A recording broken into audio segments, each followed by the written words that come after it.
We're just going to do some basic karate drills tonight and work our way up to Kumite. So what I'd like to do is go through the blocking practice, which means we'll also be doing punching practice, and we'll do all the blocks that you might see and try to apply them during slow to moderate speed Kumite, which I'll demonstrate later. So the first one is low block. So we have a couple of levels of practice of this. When you start, one hand is fine, right? But make sure you're controlling the other hand. Don't go one hand and this hand is flopping around. There's a trigger point is for a reason, to get used to a couple things, but one of them is control.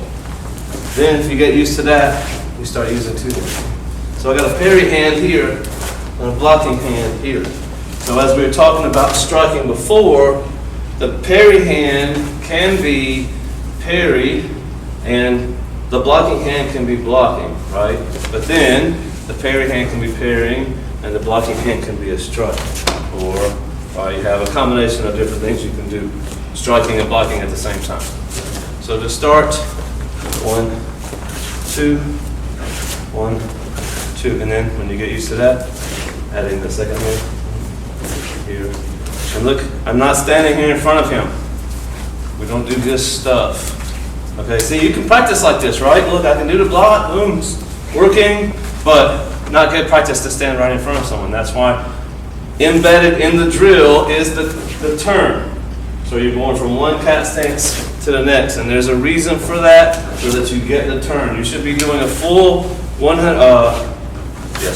full 90 degrees, I guess. Yeah, all the way from this corner to this corner every time, right? So don't shortchange and just go like partially. Do the turn, because we want to get that coordination, the movements that we were doing during the practice, the opening practice. Okay? All right. Okay, so middle punch, middle block. Okay, so here, anything that's in this area, because you can even come up with a middle block here, but I wouldn't go too high because then you exposing the ribs too much. So like this. When you're starting out, right, you can just do the hand here, and then watch how I change my cover position. I move, 1. This hand doesn't move, watch. Okay, you can start by trying that. This hand doesn't move. And then it moves at the end. Now when I go to the parry, I've already got the hand in the right position, and I just have to add here. So if you start by leaving this hand out here, and then throwing the block. Start by leaving the hand out, and throwing the block. And then it becomes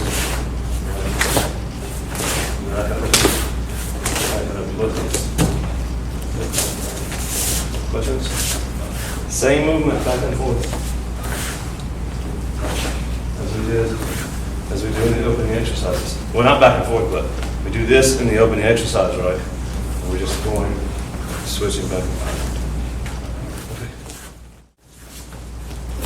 On this block, I don't want to go out too far, right? So if he's coming in, his next punch is a straight punch. Okay, good. Straight punch, I'm in here. If he comes in straight punch and then roundhouse punch here, right? My hand is in place. If I go too far out here and he comes in a roundhouse punch, then I don't have that. I've already lost my protection here. So don't come out to here. You don't need to go past the body. Punching, here, punching.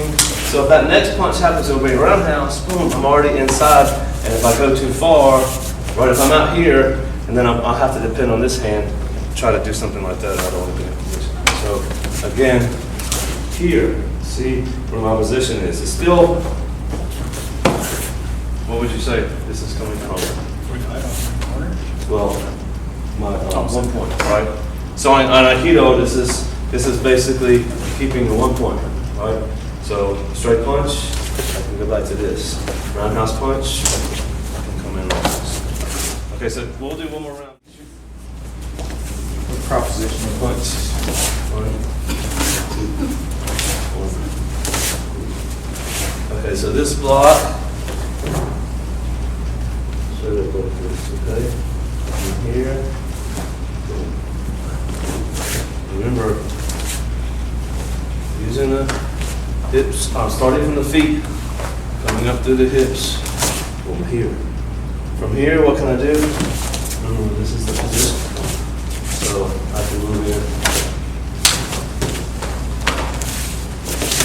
from the outside. If he punches this side and I do it here, not as good because now that punch is going to come in. So we want to try our best to go here. So beginning level, punch, block, punch, block, punch, block. Intermediate level, parry, block, parry, block, parry, block. Questions? So a lot of the times we do these parries, these punching, say to the middle, do a parry, block, parry. So let's just focus on the parry then, because when we're doing Kumite, a lot of times we end up, he throws punches, and I'm just doing a bunch of parries and then trying to get a punch in here. And the parry is an important part of the blocking process. So that's all we're going to do. We're going to bring our hands up. One person is just going to punch. We're going to take turns. He's going to punch within kind of an area like this, okay? Just straight punches.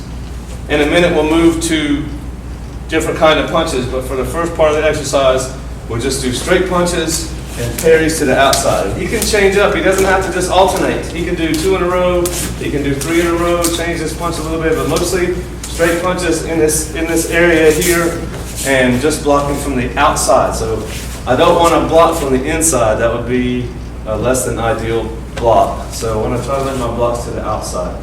So say he's going left, right, and then he goes with one at the same time, right? And I'm doing this because I got used to the pattern. So that's what the practice is for. That's why we want to alternate up a little bit. Questions? Yeah, move all over the place. Always try to move. I would discourage standing here, doing any exercise where you just stand here and not moving. You should naturally be moving in these exercises, okay? So I would encourage that. Just try not to, just watch where you're moving to. Other questions? Okay.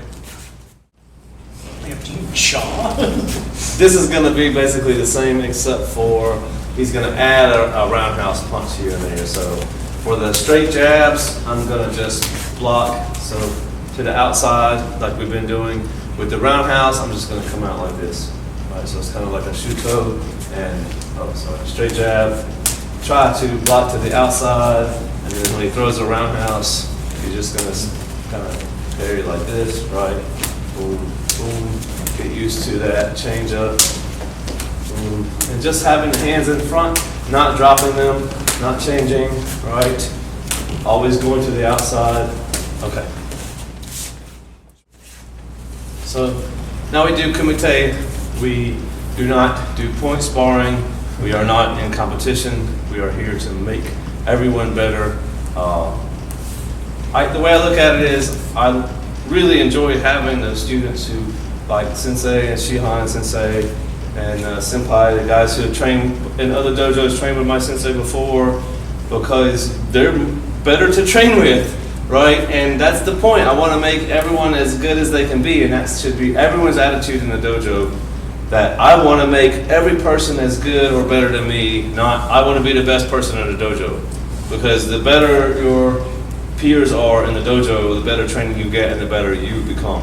So that's the first thing you need to remember when you approach Kumite. And the second thing is there's no medal. I'm not giving anyone trophies and no one gets a prize, and we're not going to tally who got the most strikes, because we don't do that. It doesn't matter. It's completely meaningless as far as that goes. What we're doing is we're just practicing how to respond to things that we don't expect, and in such a way that we can process and we can learn from it. If I put on gloves and we do this and I get a point and then I get another point and then I get a win, what have I learned?